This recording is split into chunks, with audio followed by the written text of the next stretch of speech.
So hello guys, welcome back to my channel. So दोस्तों, इस video में बात करने वाले हैं कैसे हमने आज 110% रिटर्न बनाई है अपनी। अगर आप मेरा कैपिटल देखोगे तो 7,000 के आसपास का है और इसको हमने 7800 बना दिया है। लेकिन आई एम नॉट हैप्पी। मैं हैप्पी क्यों नहीं हूँ? क्योंकि कहीं ना कहीं मुझे ये प्रॉफिट 15-16 हज़ार 17 हज़ार के आसपास का दिखा था स्क्रीन पे, लेकिन मैं बुक नहीं कर पाया क्योंकि मेरा नेट चला गया। और ये ग्लिचेस जो होते हैं, मतलब नेट के, आप हमेशा दो नेट रखा करो। लेकिन आज कोइंसिडेंटली फोन का नेट प्लस मेरा जो वाईफाई है, दोनों ही चलना बंद कर दिए। मेरी स्क्रीन के सामने जो प्रॉफिट दिख रहा है, लेकिन मैं बुक नहीं कर पा रहा हूँ। अभी मैं आपको ऑर्डर्स भी दिखाता हूँ, मैं कौन से ऑर्डर्स की बात कर रहा हूँ। कहीं ना कहीं अगर आप मेरे टेलीग्राम चैनल पे जुड़े हुए हो तो आपको समझ में आ गया होगा कि मैंने आपको पहले ही हिंट दे दिया था कि मार्केट में, जब मार्केट यहाँ कहीं था इस जोन के आसपास, तब मैंने आपको बताया था कि मार्केट में जैसे ही अगर दोबारा से अगर 66,000 ब्रेक होता है, जो कि साइकोलॉजिकल लेवल होता है, और इस लेवल पे नजर रहती है हमेशा। अगर एक्सपायरी वाले दिन देखो, मैं आपको एक ट्रैक बताता हूँ, ट्रिक बताता हूँ। कभी भी एक्सपायरी वाले दिन साइकोलॉजिकल नंबर के आसपास अगर मार्केट आ रहा है ना, मतलब 66,000 500 हजार वाले लेवल जो होते हैं, चाहे बैंक निफ्टी हो निफ्टी हो, तो वहां पे उस टाइम उसकी सीईपी जरूर ऐड करा करो अपनी वॉच लिस्ट में। क्योंकि उसमें से एक दो या तीन बार डबल होगी वो, कम से कम उसमें उस फेज में। और वहां पे आपकी क्वांटिटी का खेल है कि आपको क्वांटिटी कैसे करनी है।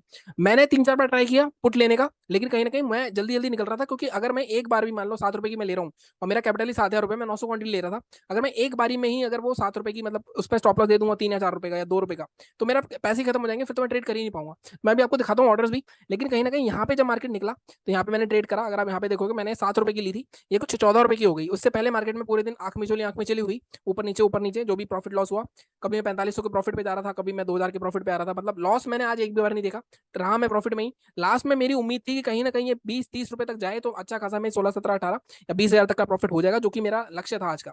लेकिन वो चीज नहीं हुई। और मार्केट ने कहीं ना कहीं यहाँ पे, मतलब मेरी आंखों के सामने 20 रुपए तक गया था। अगर आप देखो यहाँ पे 6300 और ऑलमोस्ट 6,000 रुपए, और मतलब 15,000 के आसपास का प्रॉफिट दिख रहा था मुझे, ये वाला जो आपको 78 दिख रहा है। लेकिन अगेन, जैसा कहते हैं ना कि यहाँ देखो, मैंने कैंसिल करने की कोशिश भी करी सेल करने की, लेकिन बार बार रिजेक्ट हो रहा है यहाँ पे 353 पे। उसके बाद कहीं ना कहीं जैसे नेट आया, तब जाके 14 रुपए एग्जिट हुआ। उसके बाद मार्केट 14 के ऊपर गए ही नहीं, अगर आप ध्यान से देखोगे तो। ठीक है। आई थिंक एक बार गया था, लेकिन उस टाइम फिर मैं ट्रेड नहीं कर रहा था। अब ये चीज हुई। अब इसके ऊपर देखो, जैसे जो मैं आपको बता रहा था कि मैंने पहले भी 3-4 बार ट्राई करा, 5-6 बार ट्रेड लिए, लेकिन बार बार ये क्या कर रहा था, ये बार बार नीचे आ रहा था। जब भी नीचे आ रहा था, अब मैं 6 रुपए को जीरो नहीं होने देने सकता था, क्योंकि अगर मैं जीरो होता तो मेरा कैपिटल उड़ जाता सारा।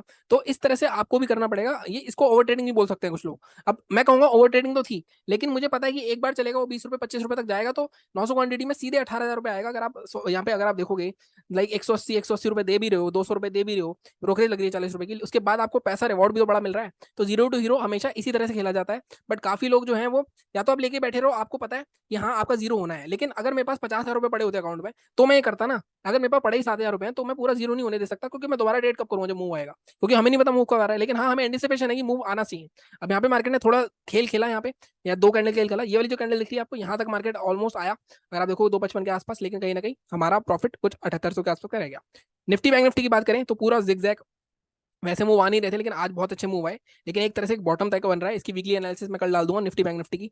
बट यहाँ पे देखोगे ऑलमोस्ट 2-3 बार रुका है मार्केट, तो कहीं ना कहीं अगर इसको ब्रेक करेगा तो मार्केट फर्दर फॉल आएगा, या फिर यहाँ से बॉटम बना के मार्केट ऊपर जाएगा। लेकिन सेंसेक्स में एक चीज, मतलब सेंसेक्स में एक स्ट्रेटेजी में मैं थोड़ा सा डिटेल में स्टडी करूंगा अब। कहीं ना कहीं मार्केट में यहाँ पे लास्ट में जो एट द मनी की कॉल पुट होती है, जहां पे भी प्रीमियम चल रहा है। अब आज कैसे पॉसिबल था? आज इसलिए पॉसिबल था क्योंकि मार्केट 66,000 के आवाज थी था, और 66,000 का स्ट्राइक भी ट्रेड होता है। अगर यही प्राइस आपका आज 66,000 ना होके, मान लो 66,050 के आसपास होता है या 66,100 के आसपास होता, तब थोड़ी दिक्कत होती। क्योंकि वहां पे अगर आप 66,100 का कॉल पुट देखोगे ना, तो वहां पे इंटरेंसिक वैल्यू आती है उसमें। लेकिन आज बिल्कुल 3 बज चुके थे, बिल्कुल इंटरेंसिक वैल्यू जीरो थी। तब जाके आपके यहाँ डबल ट्रिपल हो सकती है 2-3 बार, जबकि मैं यहाँ पे 7800 बुक करके बैठ गया था, कोई मेरा दिमाग खराब हो गया था ऑलरेडी। लेकिन इसके बाद भी अगर मैं 2-3 बार मैंने देखा था चार्ट, 2-3 बार अगर मैं आपको दिखाऊं, यहाँ पे मैं दिखाई देता हूँ आपको चार्ट। यहाँ पे अगर आप देखोगे 66,000 की पुट मैं यहाँ पे लगा लेता हूँ। 66,000 की पुट आप देखोगे यहाँ पे कहीं ना कहीं कितनी बार, यहाँ पे देखो प्रॉफिट, पैसा डबल ट्रिपल हुआ है आपका। अब यहाँ पे देखोगे, यहाँ कहीं 245 से स्टार्ट हुआ, 2 रुपए से पहले कहाँ गया? 14 रुपए। और मैंने कहाँ लिया था? मैंने, मेरा था आई थिंक, यहाँ पे देखो मेरा था 7 रुपए 253 पे लिया था मैंने। तो मैं आपको दिखा देता हूँ 253। तो मैंने कहीं इस कैंडल के आसपास लिया होगा 253 में, यहाँ पे।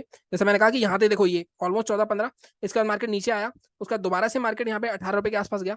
अगेन मार्केट में लास्ट में देखोगे आप ऑलमोस्ट 312 के आसपास इसका, ये आपको छोटा लग रहा है। अब यहाँ पे देखो, इस वाली कैंडल को देखो, इस स्पाइक को, 4 रुपए से यहाँ पे अगर आप ऊपर देखोगे यहाँ डिटेल, ₹4 से गई ₹15 पे, मतलब ऑलमोस्ट 3 गुना हो चुकी है। कितनी बार, मतलब 2 या 3 बार मार्केट डबल ट्रिपल हुआ है इसमें। तो कभी भी सेंसेक्स में लाइक आपका क्या होना चाहिए, आपका उस पॉइंट पे लाइक अगर साइकोलॉजिकल लेवल के पास है 3 बजे के आसपास, तो उसकी कॉल पुट दोनों लेके रख लो, चाहे क्वांटिटी ले, एक उसमें से डबल ट्रिपल जरूर होगी। ये मैंने आज सीखा है, कहीं ना कहीं ये लर्निंग अब आगे भी लगाई जाएगी। और भी थोड़ा डिटेल में स्टडी करूंगा सेंसेक्स को, क्योंकि सेंसेक्स में ये महीना पूरा जो खराब किया है ना, मेरा जितना लॉस हुआ है मतलब सेंसेक्स की वजह से हुआ है। आपको पता है, आप लगातार फॉलो कर रहे हो, टेलीग्राम पे देख लेना या आप मेरे पुराने वीडियो देख लेना, कैसे हमें पहले दिन ही सेंसेक्स एक्सपायरी में, आई थिंक 1 सितंबर को फ्राइडे था, हमें उसी दिन आई थिंक 45,000 के आसपास का लॉस हुआ था सेंसेक्स में। तो उस हिसाब से मतलब सेंसेक्स ने मेरा पूरा महीना बिगाड़ दिया, पूरा महीना लॉस में ही हमारा, जैसे कि आपको पता है। बट सेंसेक्स का सबसे बड़ा हाथ है उसमें। और निफ्टी बैंक निफ्टी में फिर भी पैसे कमाए हमने। बाकी देखते हैं, अभी ये 7,000 का जो भी जितना भी होता है उसको ही लेके चलेंगे इस महीने। इस महीने में और कोई फंड ऐड नहीं करूंगा। ये जैसे जीरो होते हैं बंद, इस महीने की ट्रेडिंग बंद हो जाएगी। अक्टूबर से मैं कुछ नया सोच रहा हूँ, मतलब मैं शायद अपना कैपिटल काफी बढ़ाने वाला हूँ, उसको एलोकेट भी करने वाला हूँ अलग से। आई थिंक उसमें से कुछ फंड में एलोकेट करूंगा सिर्फ जीरो डीरो के लिए, कुछ फंड में एलोकेट करूंगा सिर्फ होल्डिंग के पर्पज से, और कुछ फंड में एलोकेट करूंगा सिर्फ इंट्राडे के पर्पज से। और वो सबको सिस्टम बेस होगा, लाइक वहां पे कुछ भी रैंडमनेस नहीं आएगी। वो आपको मैं शायद अभी थोड़ा लाइक 1-2 वीडियो बाद एक नया वीडियो बना दूंगा कि मैं किस तरह से प्लान कर रहा हूँ, ताकि ये जो क्वार्टर है, आखिरी क्वार्टर है, वो थोड़ा ठीक जाए। क्योंकि अप्रैल तक, फर्स्ट क्वार्टर ठीक था, अप्रैल तक ठीक था, सब कुछ था, अप्रैल तक अच्छे खासे प्रॉफिट कमाए हमने। मई जून जुलाई अगस्त सितंबर, ये 5 महीने मेरे लिए बहुत वर्स्ट गए हैं इस साल में। अगर आप रेगुलरली फॉलो करते हो मेरे को, तो आप देख सकते हो कि क्या लॉस हुए, क्या प्रॉफिट हुए, और आपको पता ही है कि कितना लॉस हुआ है हमें। मैनेज कैसे करता हूँ मैं, एक बंदे ने मेरे से ये भी पूछा था। मैनेज ऐसे करता हूँ मैं, क्योंकि मेरे पास भी कोई फाइनेंशियल लाइबिलिटी इतनी नहीं है, और सी क्वालिफाइड सीए हूँ, तो थोड़ी बहुत अच्छी खासी हमारी लाइक हो जाती है अर्निंग, जो भी है। बट कहीं ना कहीं एक स्टेप आपको आगे उठाना पड़ता है, तो उस स्टेप को उठाने के लिए मैं अक्टूबर से थोड़ा चेंज करूंगा, 3 महीने तक कुछ हम अलग करने की सोचे। बाकी चैनल को इसी तरह सपोर्ट करते रहो। बाकी कल मैं निफ्टी का वीडियो डाल दूंगा, और परसों बैंक निफ्टी का, जिस तरह हम हमेशा करते हैं वीकली एनालिसिस में। तो वो भी मिल जाए आपको, तो उसके लिए आप लाइक करो, शेयर करो, सब्सक्राइब करो। और मिलता हूँ मैं आपसे अगले वीडियो में। Thank you so much.